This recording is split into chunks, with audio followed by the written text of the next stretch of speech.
자, 14강에 이제 문제풀이로 들어왔습니다. 자, 여기서 노동운동의 이념 중에 자유주의 이념과 가장 거리가 먼 것. 얘네는 협조를 강조하죠, 노사 간에. 여러분, 2번에 보면 혁명이라는 말을 썼어. 그럼 요거는 무슨 이념이에요? 사회주의 이념과 관련된 거죠. 사회주의. 요거죠. 그리고 임금 단체박 요거 강조하고요. 임금 요런 거 중시한 실리주의라 그랬잖아요, 자유주의가.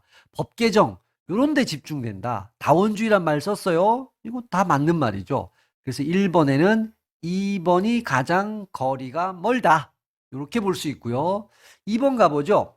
복지국가의 노동조합, 복지국가라 그랬어요. 노동조합과 가장 거리가 먼 겁니다. 자, 그러면 이제 한번 쭉 내려서 한번 봐보죠. 자, 주어를 잘 봐야 돼요. 산업별 노조는 노동자들의 정체성은 높지만 노동자들의 힘이 흩어질 가능성이 크다. 여러분 이거 틀렸다는 느낌 바로 오시죠? 요걸 뭘로 고쳐야 돼요? 기업별 노조가 그렇죠. 산업별 노조는 하나의 노조이고 기업별 노조는 하나의 단위 노조로 존재하는 거니까 정체성은 높아요. 그렇지만 힘은 똘똘 뭉칠 수는 없죠. 따로따로 노니까.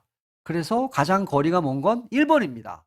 자, 인간의 얼굴을 한 보편적 복지국가에서는 시장임금과 사회임금을 보장했다. 맞죠? 만약에 이 문장이 사회임금만 보장해준다. 오케이, 그럼 틀리죠. 둘 다 이건 충분히 이론편에서 설명해 드렸습니다. 이번은 맞고요. 자, 3번 복지국가에서 시장임금의 보장은 어떻게 이루어지냐? 노동상권을 통한 협상력을 가짐에 따라 가능하다. 이 노동상권을 가지게 되는 건 조직된 노동과 시민들이 지지했기 때문에 이게 법으로 만들어져서 보장이 되는 거예요. 예를 들어서 우리나라에서 최저임금제, 다시 말해서 최저임금법이 강력하게 만들어져서 시행될 수 있는 이유가 뭘까요?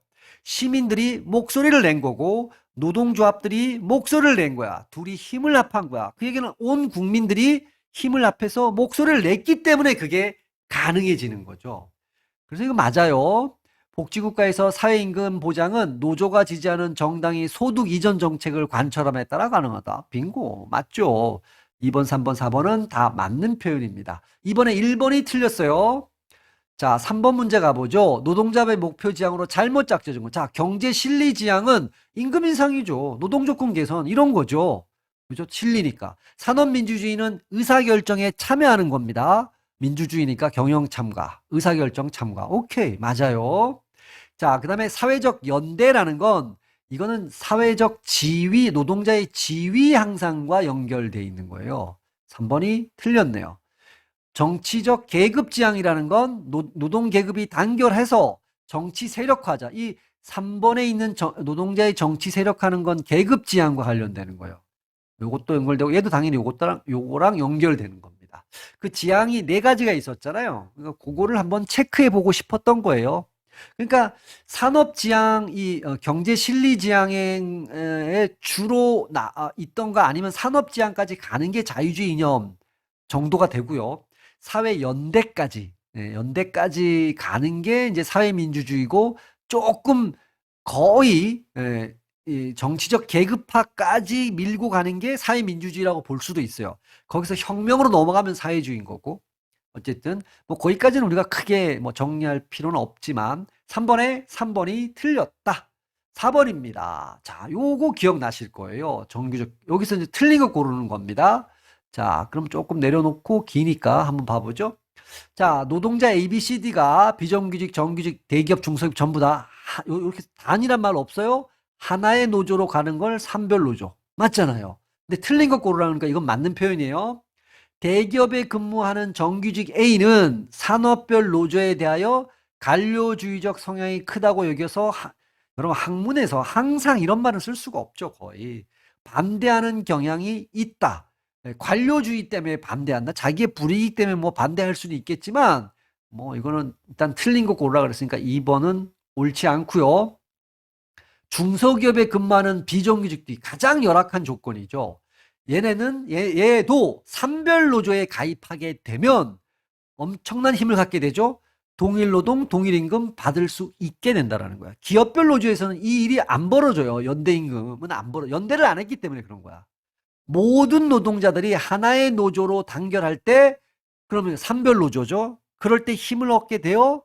그러니까 삼자 협의주의가 초청받을 수 있는 거야. 협상의 테이블로. 노조도 이제, 노동자도 삼자 협의주의가 가능성이 높아진다. 맞는 얘기죠.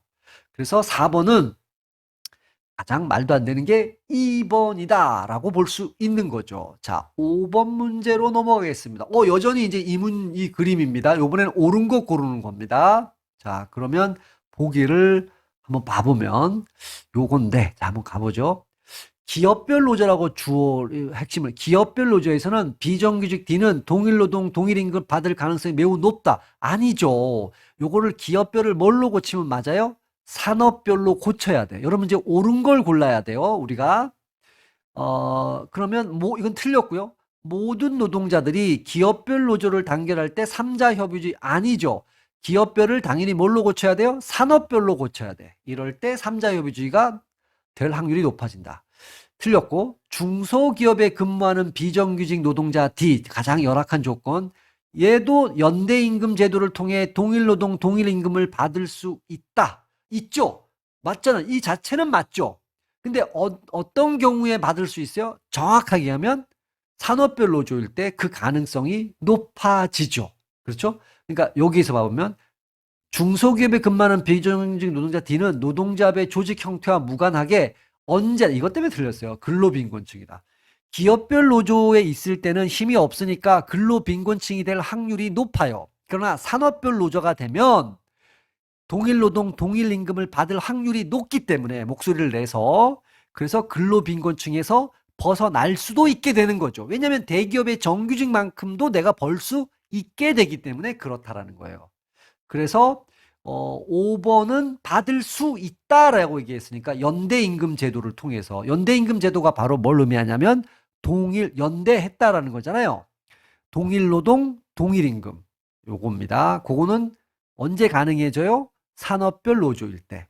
그래서 요거가 만약에 된다면 비정규직 노동자 D도 동일 임금을 받을 수 있다. 요거 연대 임금이 된다면이라 그랬으니 이런 느낌이잖아요. 그러니까 이거 맞는 표현인 거야. 그럼 연대 임금이 되려면 산업별 노조가 돼야 되겠죠. 이거. 자, 6번 문제로 넘어가 보죠. 복지국가 제도를 만드는 가장 핵심 주체가 누구냐? 조직된 노동이라는 거, 노동조합. 6번에 당연히 3번이 되겠죠. 자, 7번입니다. 복지국가 노동조합 서술 중 사실과 거리가 가장 먼 거 틀린 거죠. 노동계급의 힘이 클수록 복지국가의 확대가 이루어질 가능성이 높다. 아주 정확한 표현이죠.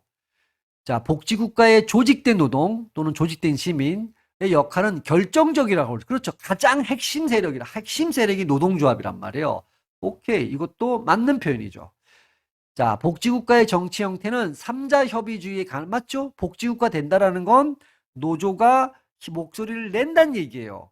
그러면 그때 노조 형태는 산업별 노조가 되겠죠? 그러면 노사정이 이루어질 확률이 높아진다. 즉, 삼자 협의주의, 사회적 조합주의, 사회적 코퍼라티즘이 일어날 확률이 높다. 맞는 얘기입니다. 인간의 얼굴을 한 보편적 복지국가에서 시장임금을 보장해 주진 않지만 이게 틀렸죠. 둘 다 보장해 준다. 이렇게 돼야 돼요. 시장임금과 사회임금을 보장해 준다. 그 얘기를 좀 더 풀면 높아진다. 시장임금도 높아지고 사회임금도 높아진다.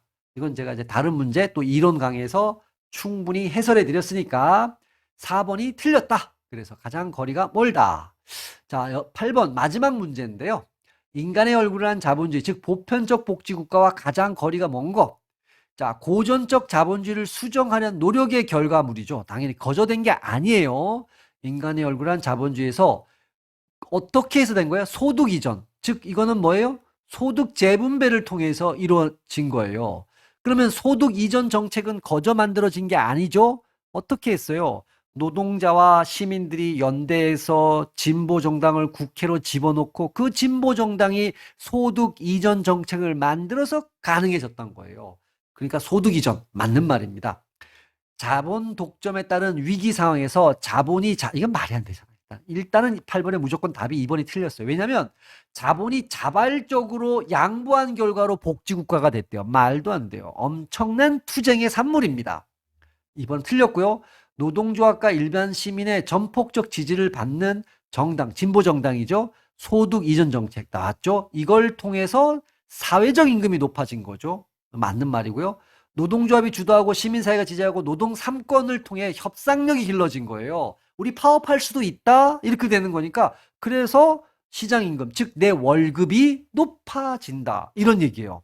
그러니까 이러나 저러나 보편적 복지국가를 하면 내 월급도 높아지고 국가로부터 받는 돈도 많아진다라는 얘기예요. 3, 4번을 요약하면